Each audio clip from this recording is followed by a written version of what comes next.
Halo Smart Drivers, selamat datang di Buckle Up, channel yang membahas tentang keselamatan di jalan raya. Kali ini kita akan membahas cara melihat. Kita semua tentu sudah tahu kalau mengemudi itu kita pasti melihatnya ke depan. Tapi apa yang kita lihat dan bagaimana caranya? Bersama saya, Agung Yuniharto, Your Safety Buddy.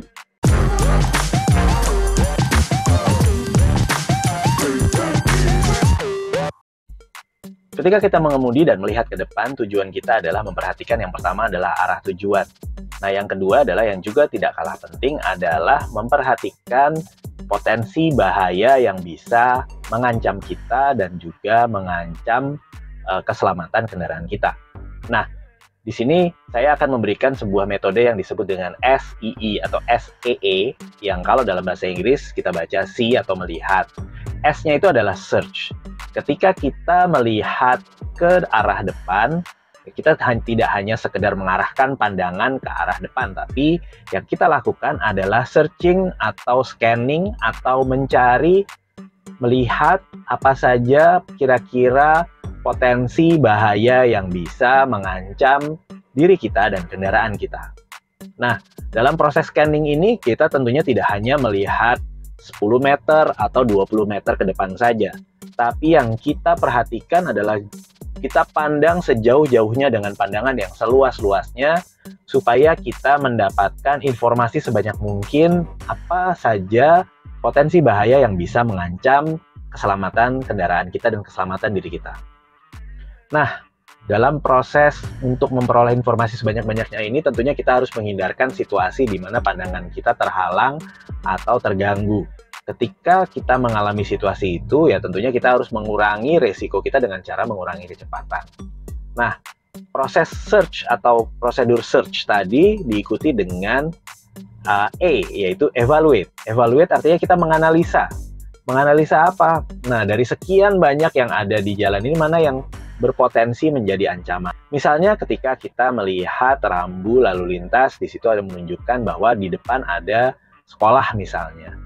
Nah, dari situ kita sudah bisa melakukan evaluasi. Oke, di depan ada sekolah. Saat ini jam berapa? Apakah mungkin jam pulang sekolah? Kalau jam pulang sekolah berarti saya harus melakukan apa? Nah, evaluasi ini kita lakukan untuk menilai resiko dan memutuskan tindakan kita berikutnya. Karena setelah search, evaluate akan diikuti dengan prosedur berikutnya, yaitu dengan execute, lakukan. Execute ini kita melakukan berdasarkan apa yang kita lihat, kemudian kita pertimbangkan, baru kita lakukan. Jadi seorang pengemudi defensif tidak melakukan sesuatu secara spontan.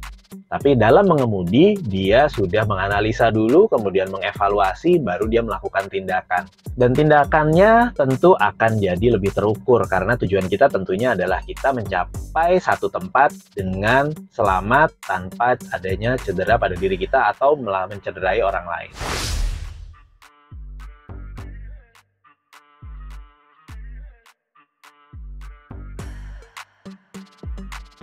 Terkait bagaimana melihat ke depan, kita akan sedikit membahas tentang yang disebut dengan peripheral vision. Peripheral vision adalah pandangan yang di luar dari fokus kita.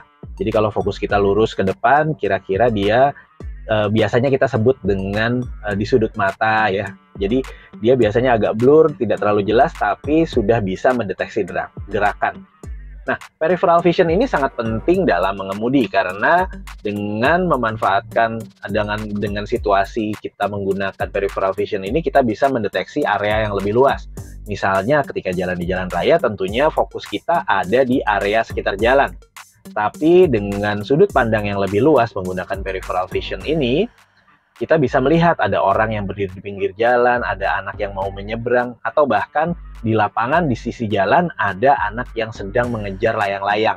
Hasil search kita atau hasil pengamatan kita ini, ketika dia menarik perhatian kita, kita langsung bisa mengevaluasi, oh ada anak yang sedang mengejar layang-layang putus nih.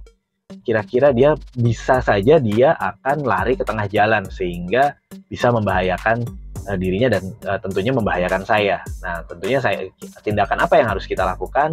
Kita antisipasi, kita bisa pindahkan fokus ke sebentar ke sana, kemudian baru kita mengurangi kecepatan dan sebagainya. Kita bisa melakukan tindakan-tindakan yang diperlukan untuk mengantisipasi hal-hal yang tentunya di luar dugaan kita.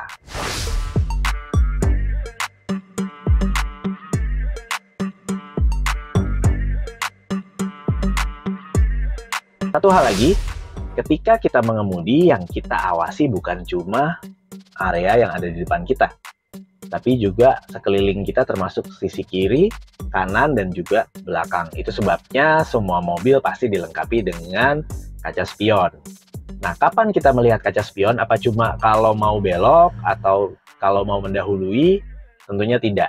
Kita harus melakukan scanning. Bagian dari scanning ini tidak hanya area depan, tapi juga area sekeliling kendaraan kita termasuk area belakang. Nah, jadi kita melakukan tindakan ketika kita melihat ke depan, ketika kita mengemudi, mata kita seperti radar yang selalu berpindah-pindah memperhatikan beberapa hal.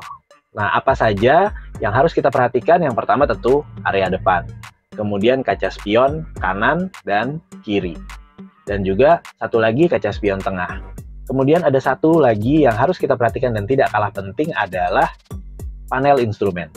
Kenapa? Karena panel instrumen ini akan menunjukkan bagaimana kondisi kendaraan kita. Misalnya tiba-tiba temperaturnya naik, termasuk menjaga kecepatan. Misalnya tiba-tiba lampu engine check naik ketika mobil sedang jalan. Nah, itu bisa kita antisipasi sehingga kita bisa berhenti sebelum kerusakannya meluas. Nah, bagaimana caranya dalam proses scanning tadi? Ini rumus yang biasa saya lakukan. Mungkin rekan-rekan smart drivers bisa melakukan caranya sendiri, tapi yang biasa saya lakukan adalah kita melihat ke depan. Pertama kita melihat ke depan dulu kurang lebih 3 detik, kemudian saya melakukan cek spion kanan kurang lebih 1 detik, kembali lagi ke depan kurang lebih 3 detik, lalu kemudian saya cek spion kiri cukup 1 detik, lihat depan lagi kurang lebih 3 detik lagi, cek spion tengah 1 detik, lihat lagi ke depan lagi, lirik panel instrumen, lihat lagi ke depan, kembali lagi cek spion kanan. Jadi 3 detik ke depan, 1 detik ke arah yang lainnya.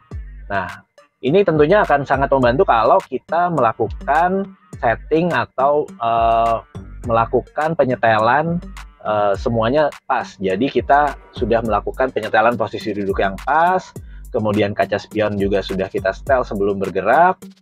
Nah, ini akan membuat kita hanya perlu melirik saja tanpa perlu kita mengalihkan atau tanpa perlu harus nengok untuk melihat kaca spion sebelah kiri misalnya.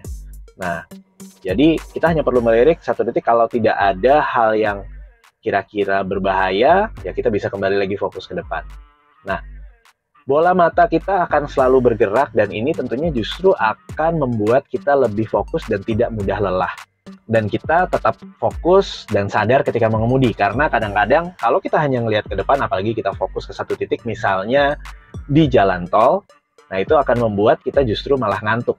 Itu sebabnya banyak orang yang komentar ketika dia mengemudi di jalan tol jarak yang jauh, itu dia merasa justru malah ngantuk dibandingkan dengan kalau mengemudi di jalan biasa yang banyak arus kendaraan lain. Kenapa? Karena kalau di jalan tol situasinya monoton, dia hanya lihat lurus ke depan, lama-lama ngantuk bahkan bisa tertidur. Sementara di jalan biasa itu akan ada banyak distraction, ada banyak gangguan di sekeliling dia sehingga fokusnya berpindah-pindah dan dia menjadi lebih sadar atau lebih alert terhadap situasi. Oke, smart drivers, itu tadi cara kita melihat ke depan dengan metode SEE, Search, Evaluate, dan Execute. Cara melatihnya kita bisa melakukan dengan cara commentary driving, yang videonya bisa smart drivers lihat di channel ini. Nah, setiap hal kecil yang bisa kita lakukan untuk meningkatkan keselamatan kita bisa saja berpengaruh besar pada keselamatan diri kita dan keselamatan orang-orang yang kita cintai. Stay smart on the road.